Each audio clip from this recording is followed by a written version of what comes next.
Hello everyone, welcome back to my channel. एक बार फिर से स्वागत है आप सभी का आपके अपने YouTube channel the study channel में। जैसा कि आप सभी को पता है कि आज 14 सितंबर है और आज जो है हिंदी दिवस है। तो हिंदी दिवस की आप सभी को ढेरों बधाइयाँ। और आज हिंदी दिवस है और मैं हिंदी का ही प्रैक्टिस सेट लेकर आई हूँ। तो हिंदी का प्रैक्टिस सेट ये 3 है। हिंदी का प्रैक्टिस सेट जो है इसके पहले 1 और 2 मैंने कराया है। अगर आपने नहीं देखा है वीडियो तो आप ज़रूर देख लीजिए। मेरे चैनल पे द स्टडी चैनल पे जाइए, वहाँ पे आपको सीडीपी के भी प्रैक्टिस सेट देखने को मिलेंगे और हिंदी के भी। क्योंकि देखिए आप सभी को पता है कि अब यूपी टेट का एग्ज़ाम होने वाला है और तैयारी जो है आपको ज़ोरदार स्टार्ट कर देनी है। तो आप जो है ज़रूर देखिए इस वीडियो को, फुल पूरा देखिए, स्किप बिल्कुल भी मत करिएगा। बहुत इंपॉर्टेंट है ये सेशन। आपको इससे बहुत आइडिया मिलेगा कि हाँ यूपी टेट में किस टाइप के क्वेश्चंस आते हैं। तो वीडियो को एंड तक ज़रूर देखिए और इसको शेयर कर दीजिए अपने दोस्तों को और लाइक सब्सक्राइब करना ना भूलिएगा। तो चलिए स्टार्ट करते हैं वीडियो और देखते हैं आज का क्वेश्चन। तो आज का पहला क्वेश्चन है कि कौन सा शब्द कामदेव का पर्याय नहीं है। यहाँ पे 4 शब्द दिए हुए हैं, अनंग, मनसिज, कदरव, अरविंद। आपको बताना है कि इसमें से कौन सा ऐसा शब्द है जो कामदेव का पर्याय नहीं है। तो इसका आंसर हो जाएगा ऑप्शन नंबर 4, अरविंद। अरविंद जो है ये कामदेव का पर्याय नहीं है, बल्कि अरविंद जो है वो कमल का पर्यायवाची है। किसका पर्यायवाची है? कमल का पर्यायवाची है। बाकी ये तीनों जो है ये कामदेव के पर्यायवाची शब्द हैं। अगला प्रश्न है कि ख है। ख क्या है? अघोष है, अल्प प्राण है, घोष है या विवृत है? क्या है ख?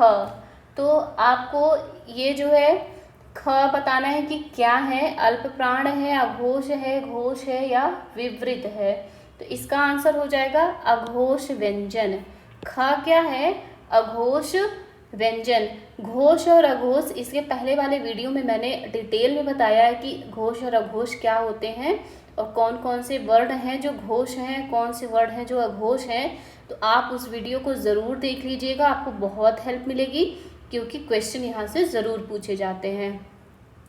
तो ख क्या है? अघोष है। देखिए प्रत्येक वर्ग का पहला और दूसरा वर्ड है, मैंने उस वीडियो में बताया है, आप उसको ज़रूर देख लीजिएगा। प्रत्येक वर्ग का पहला और दूसरा वर्ग, जैसे पहला और दूसरा वर्ग, प्रत्येक वर्ग का पहला और दूसरा वर्ग क्या है? पहले वर्ग का है क ख, दूसरे वर्ग का क्या है? च छ, तीसरे का क्या है? ट ठ। इस तरह से प्रत्येक वर्ग का पहला और दूसरा वर्ण जो होता है और सभी ऊष्म व्यंजन जैसे श, स, श अघोष व्यंजन कहलाते हैं। क्या कहलाते हैं? अघोष व्यंजन। और प्रत्येक वर्ग का तीसरा, चौथा, पांचवा वर्ण समस्त स्वर य, र, ल, व ये सब जो है वो घोष वर्ण है। ये बहुत इंपॉर्टेंट है, यहाँ से क्वेश्चन जरूर आते हैं और लोग कंफ्यूज बहुत ज़्यादा होते हैं। तो इसको आप ज़रूर अच्छे से देख लीजिएगा। प्रैक्टिस सेट 2 में मैंने डिटेल में कराया है इसको। अगला प्रश्न है कि ऋण मुक्त समस्त पद का विग्रह है। ऋण मुक्त जो पद है ये इसका विग्रह क्या है? ऋण, धन मुक्त, ऋण की मुक्ति, ऋण और मुक्त या ऋण से मुक्त। तो आंसर हो जाएगा ऋण से मुक्त।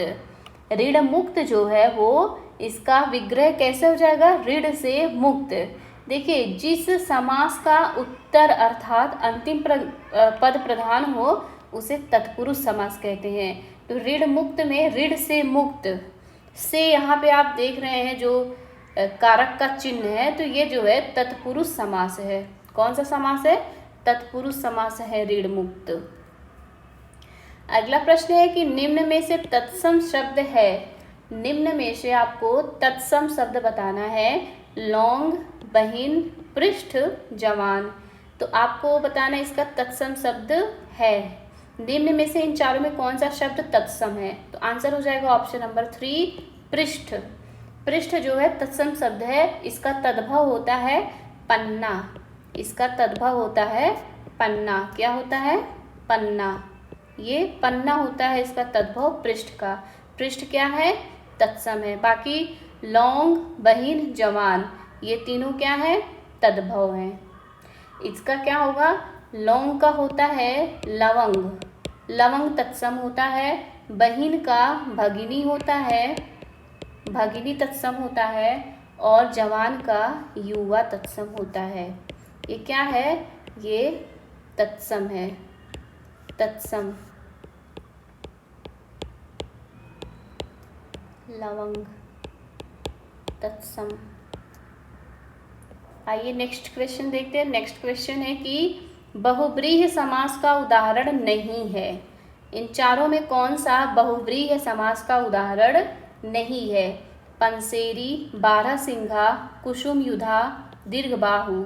आंसर हो जाएगा पंसीरी। ऑप्शन नंबर 1 जो है पंसीरी, ये बहुव्रीहि समास नहीं है, बल्कि ये क्या है, ये द्विगु समास है। ये द्विगु समास है पंसेरी, पंसेरी द्विगु समास है। देख, और सभी जो है बाकी ये तीनों जो है बारहसिंघा, कुसुमयुध, दीर्घबाहु ये बहुव्रीहि समास हैं। अगला देखते हैं। अगला है रघुपति शब्द किस समास का उदाहरण है। रघुपति शब्द किस समास का उदाहरण है। द्विगु, द्वंद्व, बहुव्रीहि, कर्मधार है। तो आंसर हो जाएगा बहुव्रीहि। रघुपति जो है बहुव्रीहि समास का उदाहरण है। देखिए, जिसका विग्रह, मतलब इसका विग्रह जो है क्या होगा, इसका विग्रह होगा रघु का, रघुकुल का पति या राजा। रघुपति का जो वो होगा, इसका विग्रह होगा रघुपति का पति अर्थात राम। तो ये बहुव्रीहि समास है। अगला प्रश्न है कि संस्कृति की दूसरी मंजिल है। संस्कृति की दूसरी मंजिल है चिरंतन मूल्यों का संरक्षण, संगीत, कला आदि का संरक्षण, परंपरा, रूढ़ि का आश्रय स्थल, उपरोक्त सभी। तो आंसर हो जाएगा उपरोक्त सभी। संस्कृत की दूसरी मंजिल है, ये जितने ऑप्शन दिए हुए हैं सब सही है, तो आंसर यही हो जाएगा उपरोक्त सभी।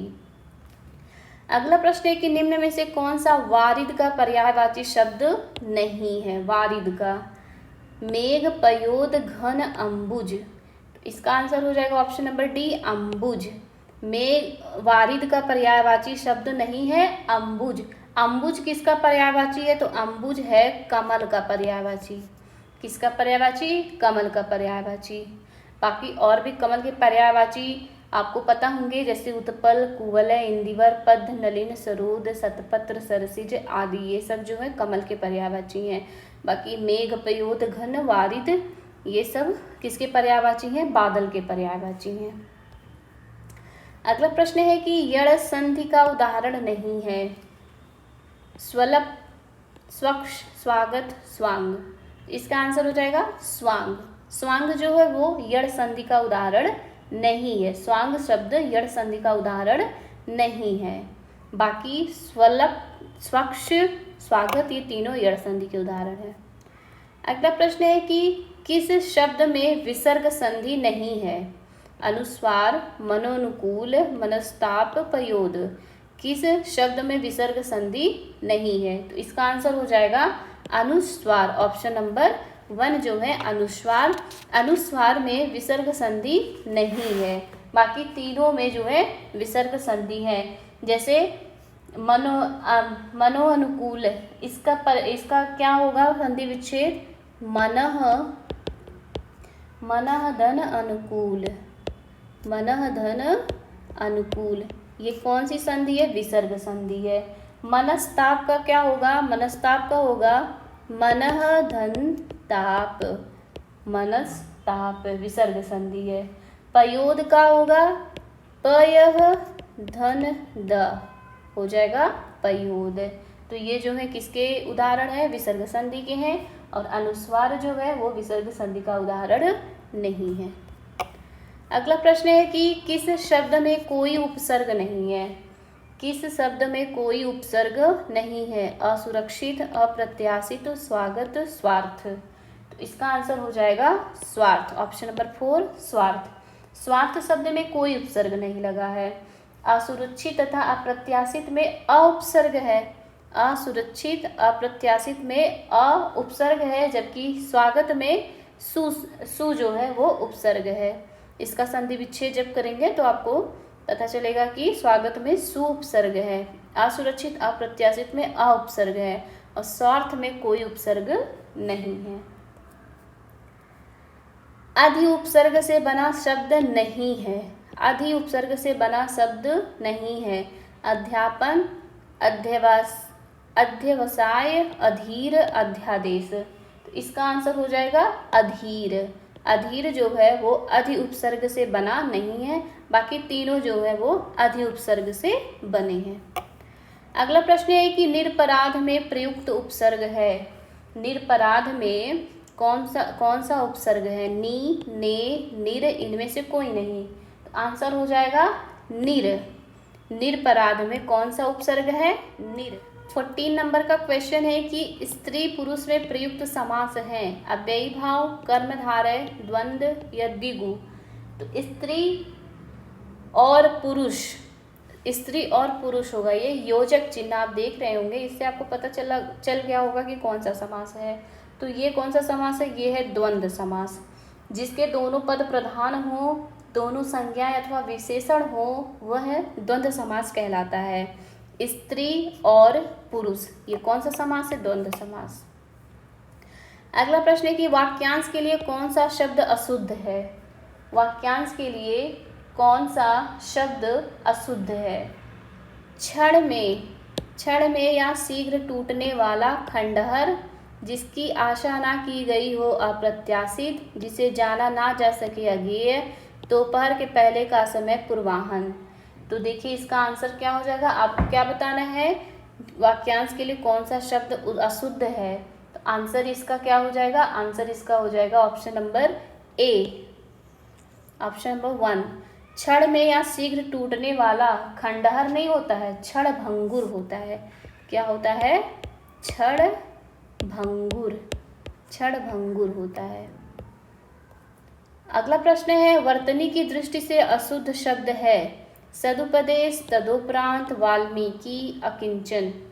इसका आंसर हो जाएगा तदोपरांत, ऑप्शन नंबर 2 तदोपरांत। तदोपरांत जो है ये जो है अशुद्ध है, इसका शुद्ध रूप होता है तदुपरांत।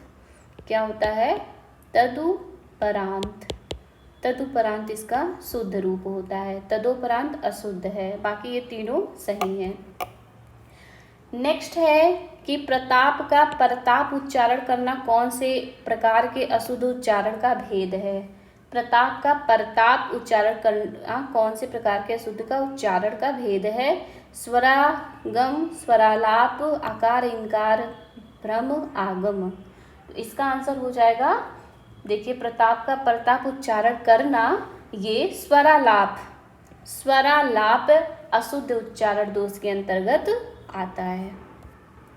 अगला प्रश्न है कि भाषा संरचना में अपेक्षित भाषा के प्रमुख अंग होते हैं।